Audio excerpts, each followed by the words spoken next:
Now let's move on and let's talk about another gland, जो हमारे पास एक और दूसरा ग्लैंड है, और दूसरा ग्लैंड हमारे पास जो है वो है पैनक्रियास का। Now let's talk about pancreas के पैनक्रियास क्या करते हैं और क्या होते हैं।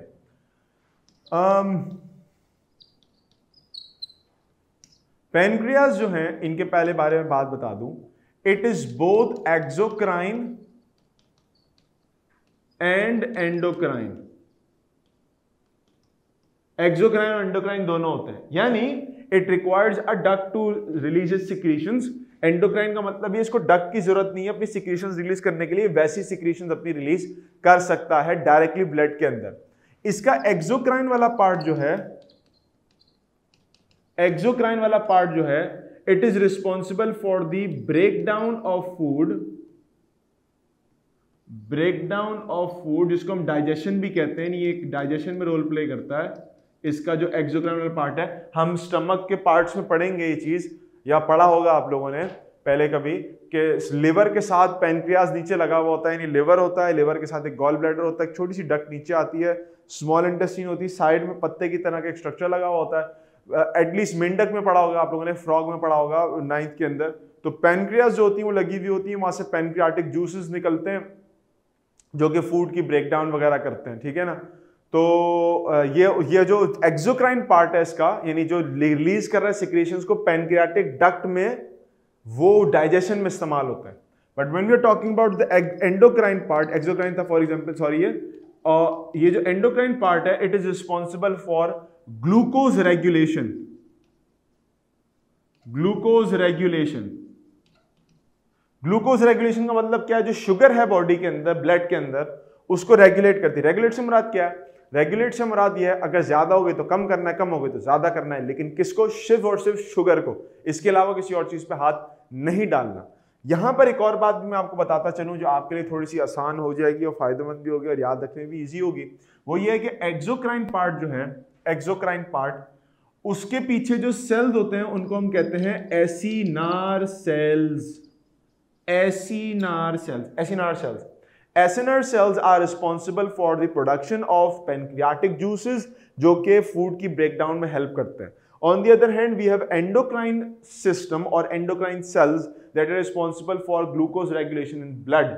और वो दो टाइप के सेल्स हैं, उनके नाम याद कर लीजिएगा। पहले तो एक बात याद रख लें कि इनमें जो आपके पास जो सेल्स का मैं जिक्र करने वाला हूं, उन सेल्स के अंदर हमारे पास जो नाम, एक बहुत कॉमन नाम दिमाग में आता है, वो आता है आइल्स of लैंगरहैन।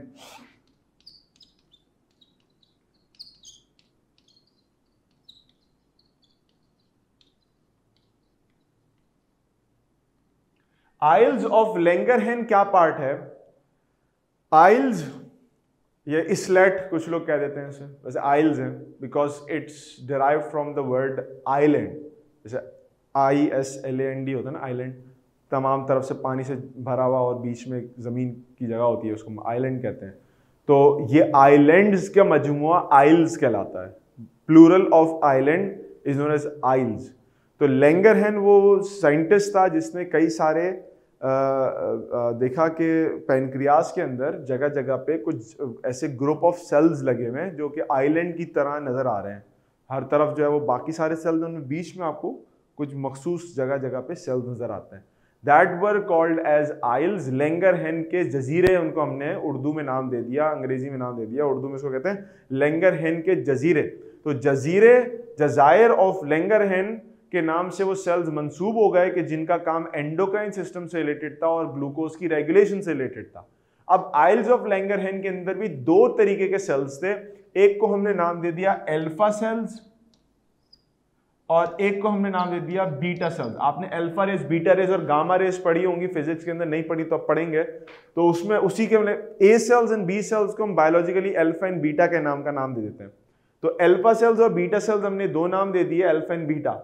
Alpha and beta cells have their own different functions. उसमें से पहले फंक्शन की अगर हम बात कर लें तो अल्फा सेल जो है वो रिलीज करता है ग्लूकागॉन, ग्लूकागॉन, और बीटा सेल्स रिलीज करते हैं इंसुलिन, इंसुलिन।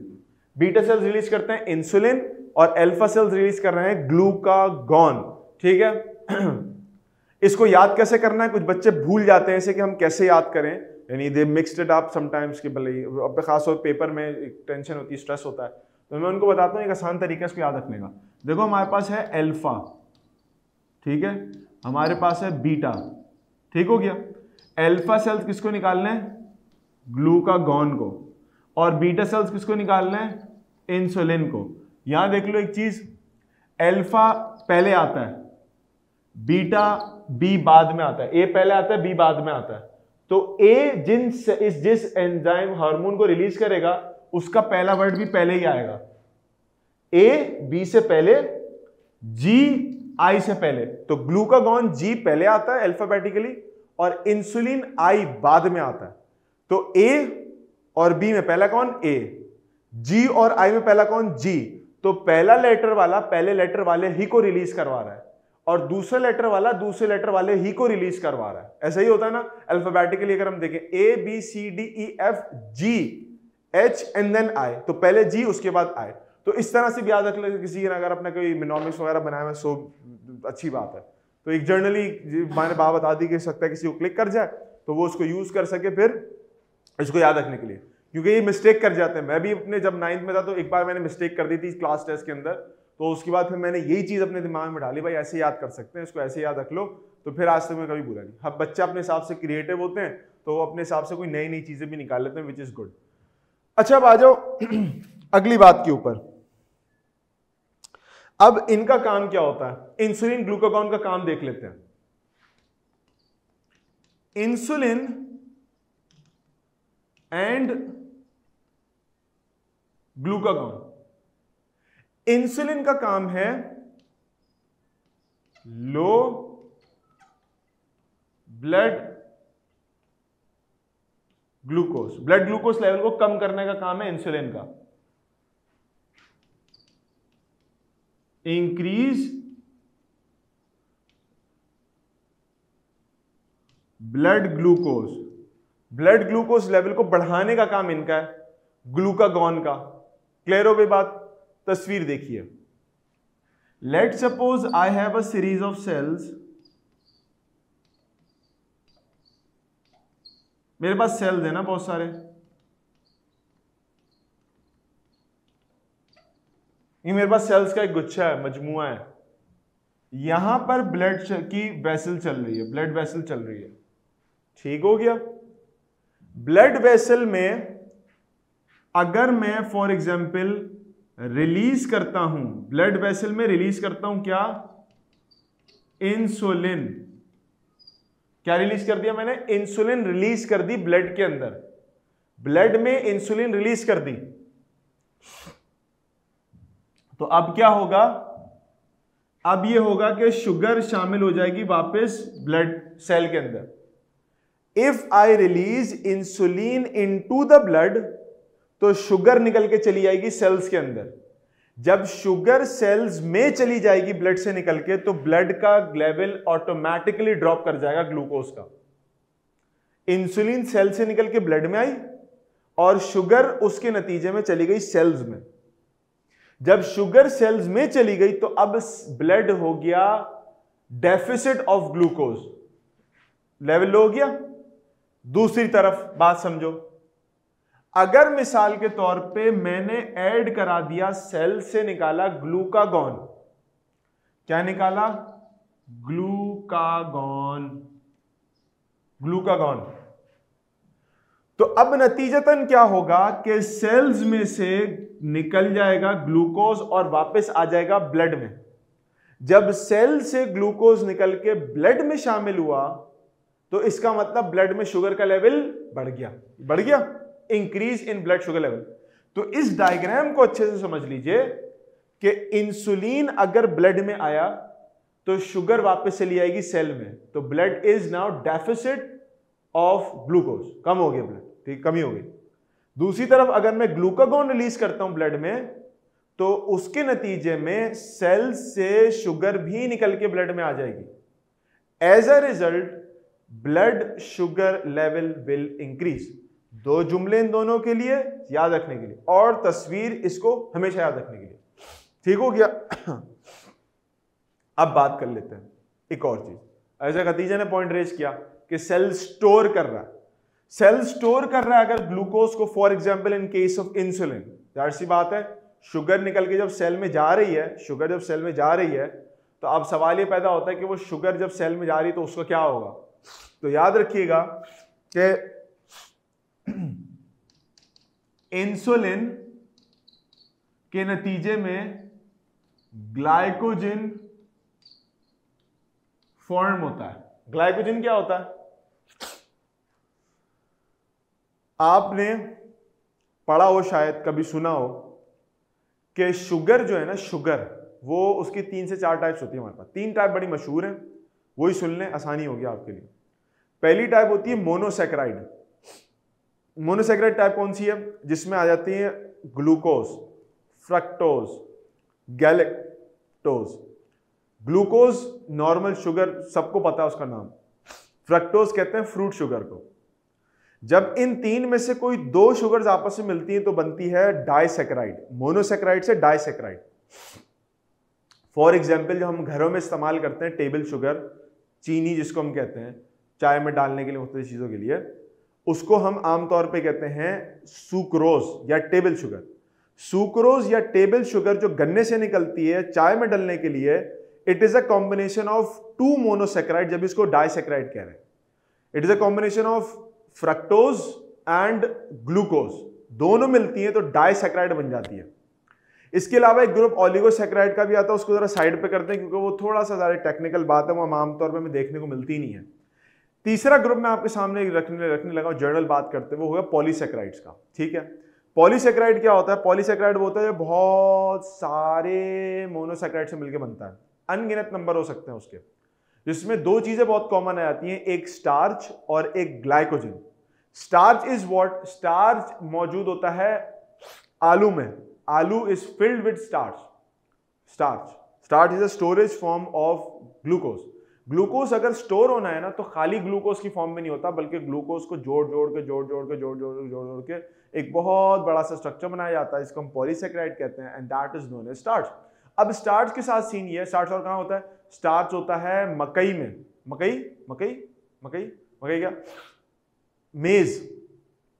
कभी देखा है उसका स्टार्च? देखा है आपने? पॉपकॉर्न बनाए, पॉपकॉर्न बनाने में जो व्हाइट कलर फूल के सामने आता है, वो व्हाइट कलर क्या होता है? वो व्हाइट कलर आपके पास होता है स्टार्च।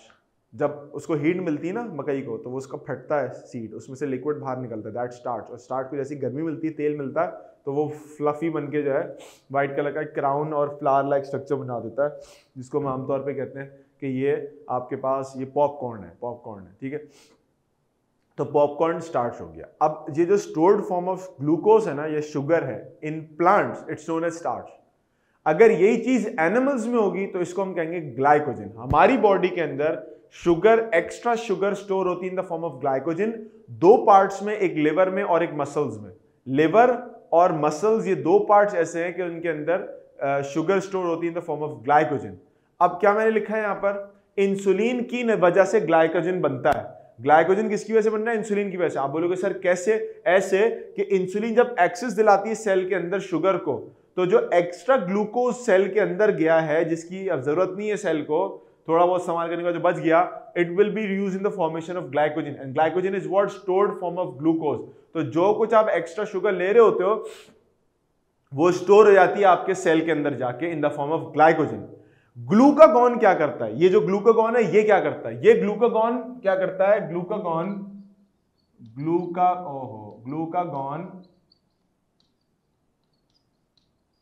Breaks glycogen. जाहिर सी बात है, जब हम ब्लड में लेके आए हम जब शुगर को, तो ब्लड में जो शुगर होती है वो ब्लड ग्लूकोज होता है। देखो मैंने यहां पर बार बार वर्ड इस्तेमाल किया, ब्लड ग्लूकोज। जबानी में बोला था blood glucose level, blood glycogen level नहीं होता, क्योंकि ग्लाइकोजन स्टोर्ड फॉर्म है और ब्लड में कोई चीज स्टोर नहीं होती। तो जो भी कोई चीज स्टोर होगी वो सेल्स में होगी, ब्लड में नहीं होगी। तो यहां पर भी क्या हो रहा है कि ग्लूकागॉन उस स्टोर्ड ग्लाइकोजन को तोड़ के बाहर निकालता है ब्लड के अंदर। तो ये जुमले भी याद रख लीजिएगा। अब जरा मैं इसको दोबारा समराइज कर दूं बातों को। बातें क्या हो रही थी? पैनक्रियास से निकल रहे हैं 2 सेल्स, एक है अल्फा एक है बीटा। अल्फा सेल रिलीज कर रहा है ग्लूकागॉन, बीटा सेल रिलीज कर रहा है इंसुलिन। मेजर अगर इनके फंक्शन की बात करें तो ग्लूकागॉन का फंक्शन क्या होता है कि वो ब्लड ग्लूकोज लेवल को बढ़ाता है। इंसुलिन का फंक्शन क्या होता है कि वो ब्लड ग्लूकोज लेवल को कम करता है, ब्लड ग्लूकोज लेवल को। अगर हम इसकी टेक्निकल बात पे जाएं तो हम ये कहेंगे कि इंसुलिन असल में ग्लाइकोजन की फॉर्मेशन कराता है, stored form of glucose. Glucagon glycogen की ब्रेकडाउन कराते हैं, स्टोर्ड फॉर्म ऑफ ग्लूकोज को तोड़वा देता है। तस्वीर कशीश की मैंने आपके सामने की थी, तो वो कैसी हुई? हमने कहा सेल से अगर इंसुलिन रिलीज होती है तो ब्लड से ग्लूकोज निकल के सेल में चला जाता है, और अगर सेल से निकल रहा है ग्लूकागॉन तो जो सेल में मौजूद ग्लाइकोजन है वो टूट के अब आ जाएगा कहां पर? ब्लड के अंदर। तो यहां से ब्लड से शुगर का निकलना शुगर लेवल को कम कर देगा। शुगर या ग्लाइकोजन का टूट के ब्लड में जाना ब्लड शुगर लेवल को बढ़ा देगा। तो ये बातें आपके सामने याद रहनी चाहिए।